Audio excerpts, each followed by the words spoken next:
Mic, ये नामुमकिन है। ये तो प्रेसिडेंट को खत्म करने जैसा होगा, उन पर हाथ लगाने का सवाल ही नहीं उठता। गॉडफादर पार्ट 2 यह उन कुछ फिल्मों में से एक है जिसका दूसरा भाग भी पहले भाग जितना ही अच्छा था।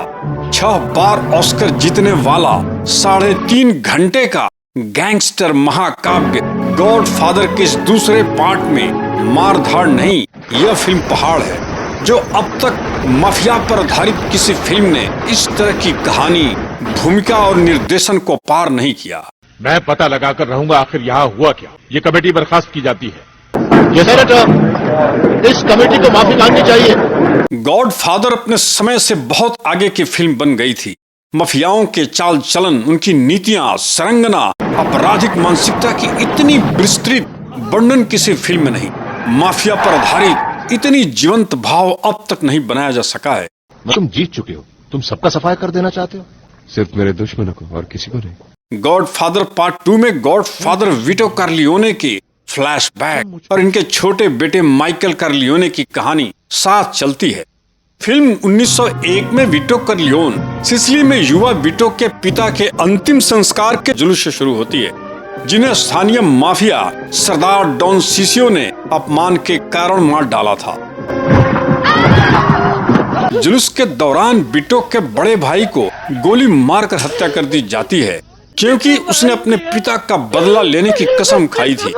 विटो की मां युवा विटो के जीवन की भीख मांगने के लिए सिसियो के पास जाती है।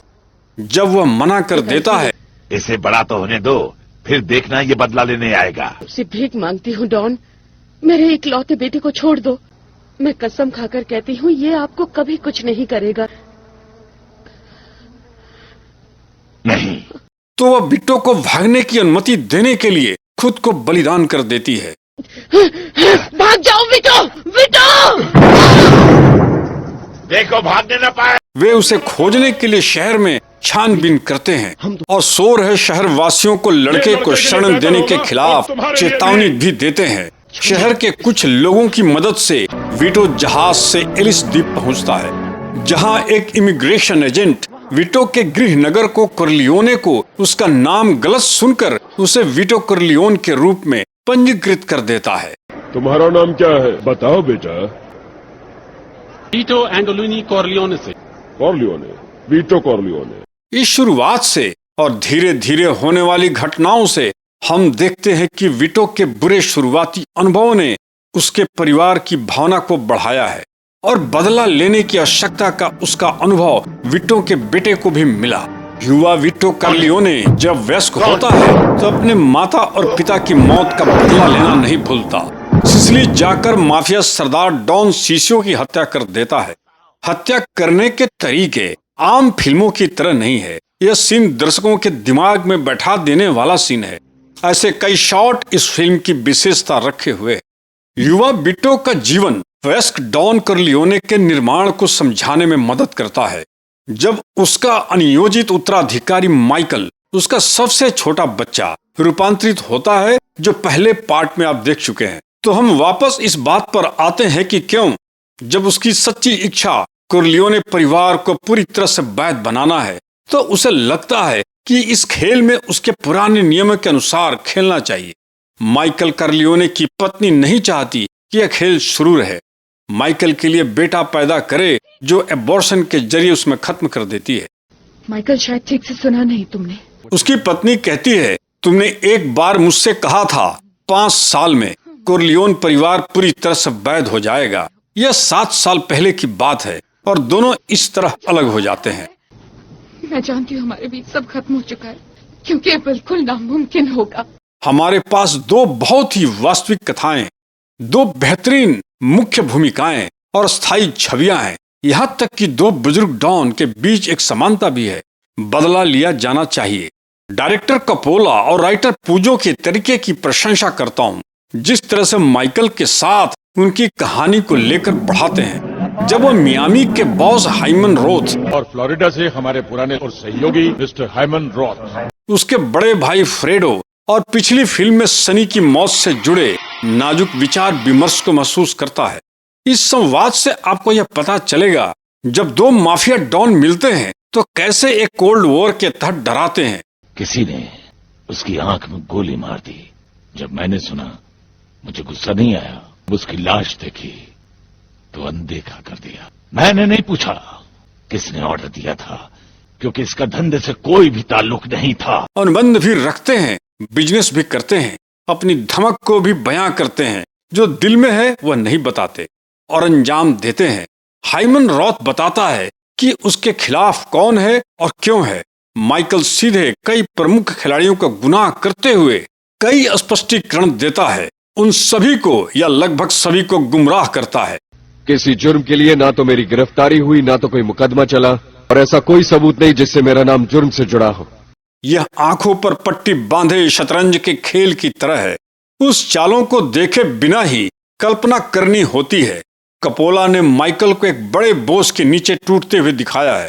दर्शकों को याद होगा कि माइकल करलियोने एक युद्ध नायक था। मैंने दूसरे महायुद्ध में इस देश की सेवा पूरी आस्था और सम्मान से की। इसके लिए इसी देश ने मुझे नेवी क्रॉस मेडल से सम्मानित किया। एक सफल कॉलेज छात्र था जो एक ईमानदार जीवन जी रहा था। आखिरकार अब माइकल के पास अपनी बूढ़ी माँ के अलावा अब कोई नहीं था जिसकी कसम खा सके। संवाद के उस दृश्य में माइकल की उदासी फिल्म के समापन शॉट को दर्शाती है। इसलिए यह 6 बार ऑस्कर जीतने वाला 3.5 घंटे का गैंगस्टर महाकाव्य अंततः एक दूसरे को मारने की कहानी निरस्ता को लेकर आगे बढ़ती है। यह पिछली फिल्म से अलग है जिसमें डॉन कोरलियोने आधुनिक भूख के खिलाफ पुराने मूल्यों का बचाव करते हुए दिखाई देते हैं। हम कोई कातिल नहीं है, लोग शायद यही सोचते हैं, ये आदमी भी। युवा विटो भी वेस्ट तक आते आते एक माफिया गॉडफादर का रूप ले लेता है, जैसा कि भाग 2 के सिसिली और न्यूयॉर्क के दृश्यों में पूरी तरह से समझते हैं। मुझे पैसे नहीं चाहिए, ये मेरी ओर से तोहफा है। बहुत बहुत शुक्रिया। अगर मैं आपके कोई काम आ सकूं तो मुझे बताइए। गॉडफादर विटो करलियोने वह एक बुद्धिमान और कूटनीतिज्ञ था, लेकिन गॉडफादर विटो करलियोन का छोटा बेटा माइकल करलियोने में यह भाव नहीं। फिल्म में हाइमन रोथ और माइकल के संवाद कोल्ड वॉर माफिया सरगनाओं के एक कठोर कूटनीतिक प्रभाव को छोड़ता है।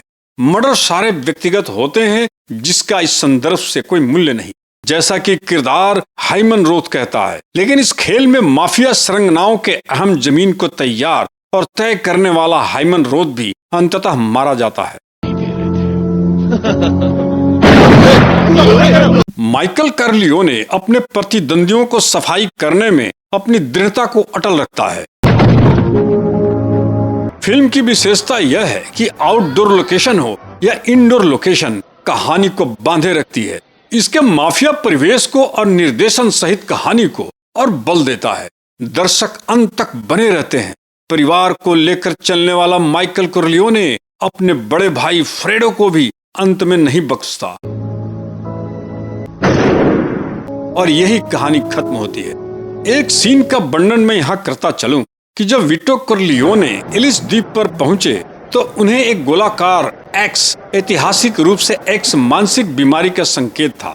इससे चिन्हित किया गया था, इसलिए नहीं कि उन्हें चेचक होने का संदेह था, बल्कि इसलिए कि वह 9 साल के थे और बोल नहीं सकते थे। तुम्हें स्मॉल पॉक्स है, तुम्हें 3 महीने के लिए अलग रखा जाएगा। हाँ, यहाँ तक कि उस समय बहरे लोगों को भी अक्सर मंद बुद्धि करार दिया जाता था क्योंकि वे बोल नहीं सकते थे। आज बस वीडियो में इतना ही।